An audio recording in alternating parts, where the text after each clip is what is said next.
Welcome to the show. This is The Force Always.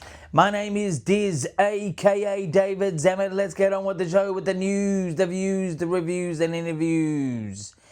Making news. Well, Mandalorian and Grogu is technically less than a month. It is less than a month away. And you can buy the merch like popcorn containers, drink containers already in my hometown, Melbourne, Australia. I'm sure you can buy them in other parts of the world as well. But what I suggest is get onto the real unique ones because there is minimal amount of them in the actual cinema, especially knowing where I'm from, Melbourne, Australia. Just to let you know, that's making news. If you want to get the exciting merch, the most exciting merch I've seen, and I've actually purchased one ready for me to pick up on the opening session, which is a midnight session, May the 21st, for us here in Melbourne, Australia, because the time zone is different across the world. I've already got myself a popcorn container, the big AT-AT or AT-AT popcorn container. It's massive, it's about this big. And also to match it, the actual cup that is an AT-AT or AT-AT, both are great. I wouldn't say they're cheap, but I wouldn't say they're super expensive. But if you've got kids, it could be an expensive night out. Plus, there is limited stock of the very creative stuff out there. So just be aware of that. Making more news, speaking of merch, if you go to StarWarsCelebration.com, they've released a preview of the types of merch you can actually get. And I tell you what, this merch is probably one of the best merch I've come across in a simplistic way. I mean, even the t-shirts, just a 50th anniversary t-shirt, Star Wars, with just the logo is super great. You can get the pins, you can get the Star Wars Celebration actual t-shirts, which is great, Los Angeles. But there's two highlights. My goodness, there's two absolute highlights. Well, actually, I've just seen a third one. My goodness, this is a beautiful one. If you go to the there's a Star Wars 50th anniversary Spirit jersey. It's got the 50th anniversary on the front, like a little patch. It's black, and on the back it's got a long time ago in a galaxy far, far away, and it's got a bit of the scroll on the back. But the absolute highlight for me is the Star Wars 50th anniversary flight jacket. I reckon that's just going to be snapped up big time. I don't think they would have made a stack of those, but boy, it looks good. Simple, but effective. The other one that looks really good is the Star Wars 50th anniversary baseball jersey. Now, so the jacket is priced at $125 and the baseball jersey is priced at $80. Now, please be aware, if you're coming from outside of America, especially from Melbourne, Australia, that $125 is going to cost you roughly $280 after the conversion of the dollar. So about $280, I'd say $290.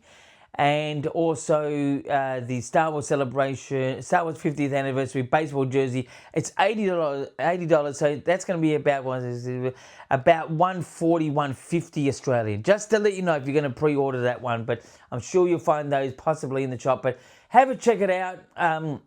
It's even got the lanyards. It's got pins. It's got some tote bags. It's got a tracksuit, which is pretty funky. I'd say, boy, the tracksuit has even got, like, if you look closely on the side of the arms, it's got the Imperial sort of wallpaper light scheme. That looks so good, I'd say. That's another prize one, I reckon. But there's so many things here. It's so good. It's now available just to see, not to order yet. It's going to be available, I'd say, next week when you can get your tickets. That's fastly approaching. Anyway, to more news, there's no news with Star Wars Starfighter at the moment, which is good news. Because no news is good news, as I say. Anyway, so that's what's happening there. So now let's get into views. Views is my story ideas or my viewpoint in Star Wars. Now, I accept the story for what it is. You know, from start to finish, wherever it started, wherever it finished. And can you believe it? Where it starts and where it's finished is probably the most divisive shows. It starts technically in the Star Wars timeline with the Acolyte, and it ends at the moment with the Rise of Skywalker. Two very divisive and very disliked properties, unfortunately, or some out there would say fortunately. For me, I accept the story for what it is. I enjoy Star Wars no matter. I think there's ups and there's downs, but anyway, let's get into my view. It's an extension of something that's happening next week as well, which is going to be on May the 4th. May the 4th be with you, or in advance. It's going to be the final 2 episodes of Maul, Shadow Lord, episodes 9 and episodes 10. I think my viewpoint and my story idea together is who is actually going to win. Is it going to be Darth Vader or is it going to be Maul? It's not Darth Maul. He's dropped the title from Darth because he's not a Sith anymore. That's a long story. Who is actually going to win? Well, I can tell you, and I think everyone out there would be able to tell you as well. If you know the story of Star Wars after this point of where this sits in the Star Wars timeline, they both live. But what type of fight is it going to be? Who's going to be the most aggressive? Who's going to be the most powerful? I think that is where it's going to end. I think, and I would have the fight be ferocious, be all at it, strike here, strike there from both sides, Darth Vader, Maul just going at it hard, and then cut off at some point in the fight, and then put something like to be continued. Just to really have a good cliffhanger of probably something happened in the fight as well that could be disastrous for one of them, or there could be a possibility, something like that. But this is the type of ending to episode 10 we should get, in my opinion and in my story idea. That's how I would do it. I would have it cut off halfway, ferocious, and leave it like that, and the fans will be ending with a high psychological, volatile, hostile, action sequence with lightsabers and just waiting to the next season. I think that'll be great. That's my viewpoint. Anyway, that is the views for this time around. Let's get into reviews. Reviews this time around, I haven't done this for a little while because I just don't want to be all about figures and toys and stuff like that. But also I have been reviewing other things. And in fact, just while I'm at it, next week I will be bringing you an advance reaction or review to Street Fighter 2. I've been invited to see Street Fighter 2. It's got nothing to do with Star Wars, but, from a Star Wars perspective, that's why I'm going to go and do it. That's going to be next week, halfway through next week sometime. Also there's going to be a review of the last 2 episodes of Maul, Shadow Lord. But this is a figure. This is the only one I got and the only one I could find. It's actually, if you look closely, it's a Knight of Ren, just a Knight of Ren, not Kylo Ren, just a Knight of Ren. And if you can see, it's got Rise of Skywalker, the Rise of Skywalker. This is, to be honest, great packaging, great classic old school packaging. But to be honest, this is how lazy the actual non-toy thing happen during the Rise of Skywalker. I actually enjoy the Rise of Skywalker. I know that's going to freak a lot of people out there, but I did not enjoy the merchandise, which was pretty much zero with the Rise of Skywalker. Some people think that is, a blessing in disguise. For me, I just love the merchandise. This type of classic figure is my prize type of thing. I'm not big on Funko Pops. I'm not big on Hot Toys yet, but they are starting to take my liking. But let me tell you, the demand for those things, especially at a Star Wars celebration, you better queue up. But anyway, this here is a Knight of Ren, Rise of Skywalker. As you can see, the Australian price is $25. When I got this, this would have been 5-ish years ago. I do hold it. I do hold it to as a prize figure, only because I did like the Knights of Ren and what they sort of represented. They were very dirty, dark side sort of type sort of users, and they look good as a collective, as a singular, but they just didn't eventuate in the story. That's where I would have said I got a story and idea. But anyway, this here, because of the packaging, which brings it down a little, but because it's such a great character that had potential but never went anywhere, I'm going to give this an 8 out of 10. It would be higher if it was an original Rise of Skywalker packaging, and it would be higher if the character had some sort of meaning in the actual movie a bit more, but I accept the story for what it is. This is an 8 out of 10. That's my review for this time around. That's a Knight of Ren classic. Anyway, so now we've got past the reviews. Let's get into interviews. Interviews is my comments I get on my last particular video I dropped. Please send in your comments, trivia questions. I'm not Mr. Trivia, but I can do my best, even if I have to rock a Google. Send in your opinions, just having a comment, whatever you like. And while I'm on this tip, subscribe to the channel. I'm here 3 or 4 times a week with the Star Wars news, views, and reviews. Let's get on with the interviews anyway. So one of our favourites, Michael from Werribee South, which is a part of Melbourne. I'm not going to go through the whole spiel again today anyway. But he has asked, Michael from Werribee South has asked, the finale setup with Crimson Dawn entering the fray and the Shadow Collective fracturing, how do you expect the 2-part finale to bridge the gap toward his eventual exile on Malachor? I don't think they're going to really bridge the gap. I don't think they're going to really concentrate much on the Crimson Dawn aspect. I think their focus for the next 2 episodes, at least in episode 10 of Maul Shadow Lord, will be about Darth Vader versus Maul, if they go ahead with it. I don't think the whole Crimson Dawn thing will get a huge mention, but it will definitely be a bit more louder than we've had in the series of Maul Shadow Lord already. I do like the idea of having it more in it or less in it, whatever in it. I would like it to have relevancy to it, but I don't think they're going to bridge the gap much at all. That's in my prediction.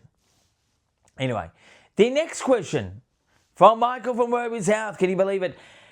Inquisitor Marek.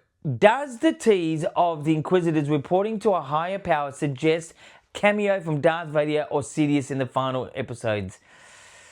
Boy, if I put my money on either Darth Vader or Sidious, it would be Darth Vader. But I don't know if they're going to put Sidious in or not. It would be absolutely great, but I can't tell you what I'm thinking. I can't even predict it. It is such a 50-50 thing. I don't know. But Vader, I'd put my money on it. But I'm not going to put money on it because I don't bet anymore. Not that I'm a big bettor, but I just won't bet.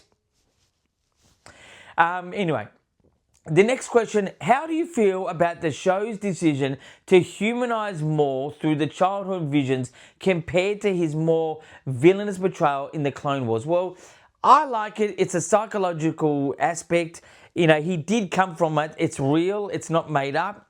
It is a canon sort of understanding and storyline, even though it's never been seen in a canon type of presentation. You know, I think it's good because, you know, psychological breakdown, you know, from good to bad or bad to good, is what Star Wars is great at, even at the worst of times in the worst movies. I won't say there's worse movies, but the movies we don't love, but there's still great psychology there. And I think it's good. So that's how I feel.